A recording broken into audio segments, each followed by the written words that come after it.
So this is The Pulse. Join us for the most comprehensive analysis of all the top stories happening and shaping up for the day. We begin with Ghana. Ghana is on a high alert as Burkina Faso records an outbreak of the deadly dengue fever. So far, 15 people have been killed from nearly 1,300 cases recorded in the last week alone. A statement from the Health Ministry says there's no evidence so far that there is an outbreak in Ghana, but adds that the risk is high. Let's now get to understand the situation, and let's see what people a press release that has been released by the Ministry of Health, and it says the Ministry of Health and Ghana Health Services has received notification with great concern confirmed dengue fever outbreak in the neighboring country within our sub-region. Burkina Faso suspected cases of dengue in Accra this year, and as at November 12, 2016, a total of 1,061 probable cases out of 1,266 suspected cases were reported, with a cumulative total of 15 deaths.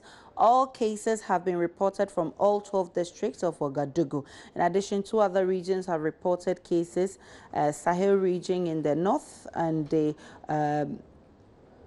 the government of Burkina Faso, as well as development partners, have initiated response measures to contain the situation. And it says key interventions being implemented so far, among others, include field investigations, enhanced surveillance, case management, infection prevention and control, contact tracing and follow-up, and social mobilization risk communication. The World Health Organization has deployed a multidisciplinary team in the affected areas to support the response. And the ministry goes on to give us some symptoms we should look out for. It says sudden onset of high fever, severe headache, mostly in the forehead, and pain behind the eyes with worsens with eye movement, body aches and joint pains, and nausea or vomiting.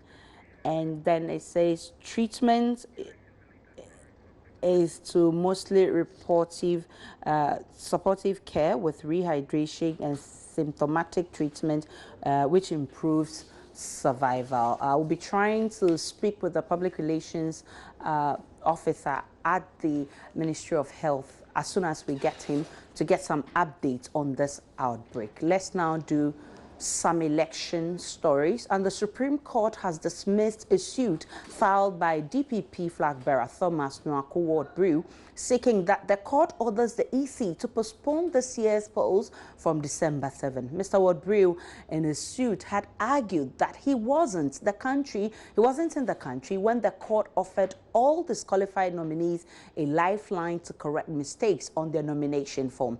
He stated that the EC failed to adequately inform all nominees of the window of opportunity once the court gave that order.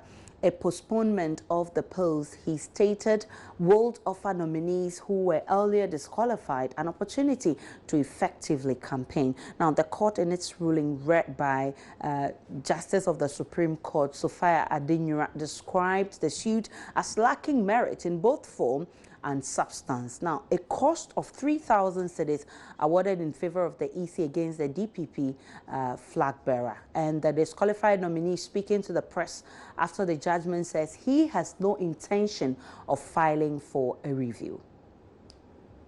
Shortage of time, so I think it's all right. But one issue the court raised was the fact that some members of your party could have presented a form on your behalf. You mean when I traveled? Exactly. Yes, but not to the same extent, because this thing is personalized in a way. That's why it's your signature which is needed. You see, the presidential is a personal thing. Somebody cannot come and substitute you. Yeah, but the law allows some members of your party to present on your behalf. No, yes, they can present the completed version with you participating in it, but not that they can just replace you. Oh, no. Oh, because of the time factor.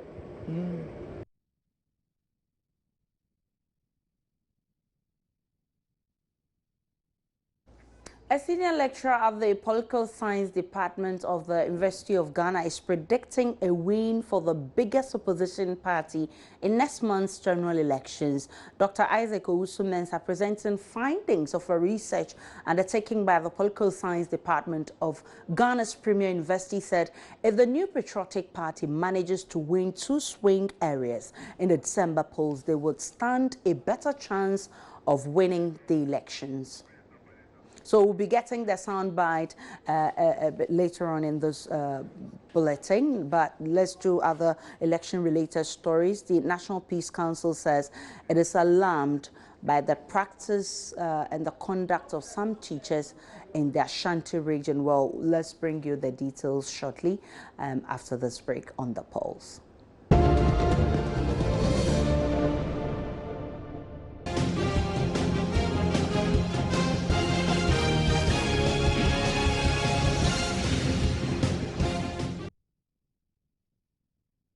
And this is the Pulse, your most compelling news analysis content around this time in Ghana. Now, let's move on to our earlier story. A senior lecturer at the Political Science Department of the University of Ghana, who is predicting a win for the biggest opposition party in next month's general elections. Now, Dr. Isaac Owusu-Mensah presenting findings of a research undertaken by the Political Science Department of Ghana's premier university said if the New Patriotic Party manages to win 2 swing areas in the December polls, they would stand a better chance of winning the 2016 elections. We can listen to him now. Every 8 years, Greater Accra changes, and you must win Greater Accra to win the election. We said several times. Now, what are the areas that we looked at? Krowo, Lojokuku, Koleklote, and Medina. I must say, and I will emphasize again, that we go to areas that NDC has some strength. For example, in Koleklote, King Kanwe, they vote heavily for NDC. We were in King Kanwe. In Medina, Zongo is no-go area for the MPP. So we decided to also to go there as well because of the changing dynamics in Zongo. So we went to Zongo as well to interview people. We were in Tatana and other areas. In terms of Lojokuku and then Krowo, we went to these swing areas and to have an idea about how it's going to be. And as I've said, Medina is not a swing area, but we decided to do, we would have rather done Ablikuma Central, because Ablikuma Central also swings. But we decided not to do Ablikuma Central. We want to do where they've been winning and how it has been going. What are the results from Greater Accra? 32.8% for His Excellency John Dramani Mahama, 55.2% for Nana Akufo-Addo, Papa Kwasi Nkrumah 5.8%, Avon Green Street 1.5%, Nana Akufo-Addo 0.2%, will not vote 4.5%. What does the national picture look like?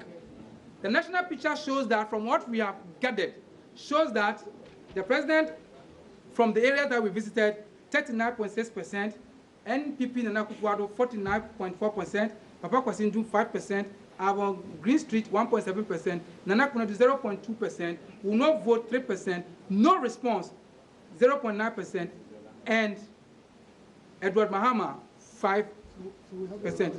No, I will not say that we have a runoff because it's important to look at the conclusions that we have come to. Now, what are some of the conclusions that we have come to? We are saying that NPP has a better chance of winning even the first round. But the success of winning depends on how best they can mobilize their people to go and vote, number one. Number two, the extent in which the ballot can be policed from the one to the end, that's also very important. Now, why do I, and if they can win the first round on that basis, but even if elections to go to the second round, NPP will still be in the lead. Why do I say so? Now, NDC is targeting 1.5 million votes for Ashanti. From the statistics, we're saying that they can get probably up to 30%.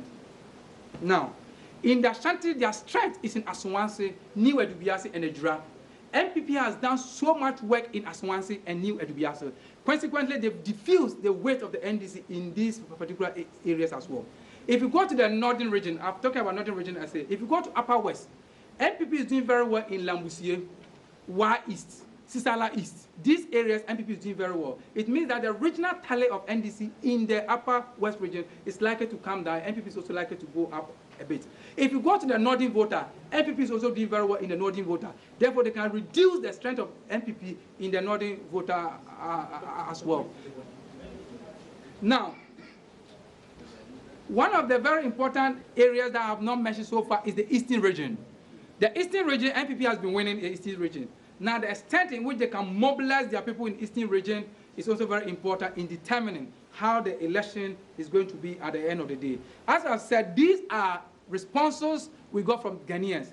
It's only 2,400 people we have interviewed. We don't know how the outcome at the end of the day is going to be.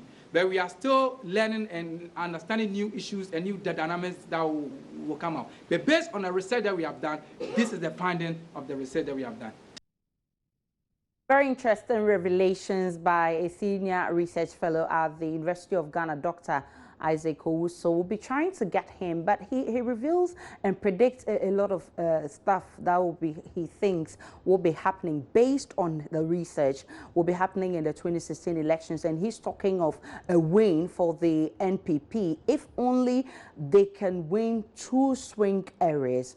And also he says it depends on the way and manner the ballot cast will move on. And he also doesn't believe in a runoff. He thinks it will be a one-stop shop for anybody who wins, any political parties, and basically it's between the 2 major parties, the NPP and NDC, but he's looking the NPP or seeing them in the light of standing a better chance in the 2016 elections. Well, we'll be trying to get Dr. Isaac Owusu on the phone for more of this prediction and also find out the criteria for this research. Now, let's move on to other stories. Visually impaired voters will be able to vote this time around for their preferred candidates in next month's elections without potential interference by aides. Now, this follows the introduction of tactile jackets to facilitate the voting process for visually impaired. Now, Ohiming Teria is our correspondent from Kumasi. Voters with visual impairment say they have over the years been unable to choose for themselves the people they want to vote for. There are reports of some aides thumbprinting for candidates other than the ones directed by the owner of the vote. The secrecy of the ballot is also compromised and breach of the law. Thanks, however, to the Electoral Commission and the UK aid, 250 visually impaired persons in the Ashanti region are being trained on how to use the Tata jacket ballot.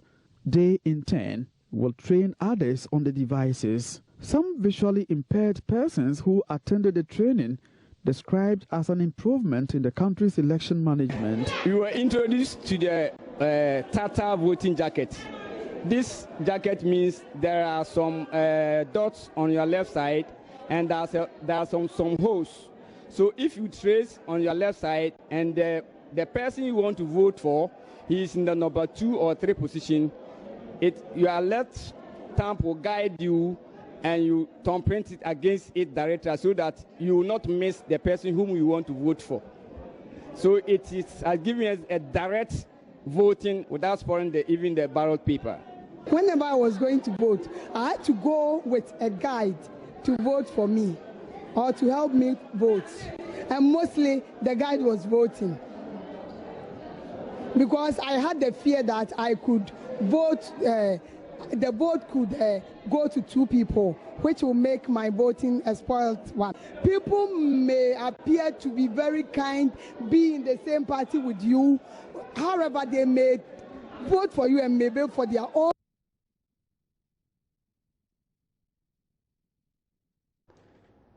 This is The Pulse. If you just joined us, it's the most comprehensive analysis of the stories shaping up for the day, and you're watching The Pulse.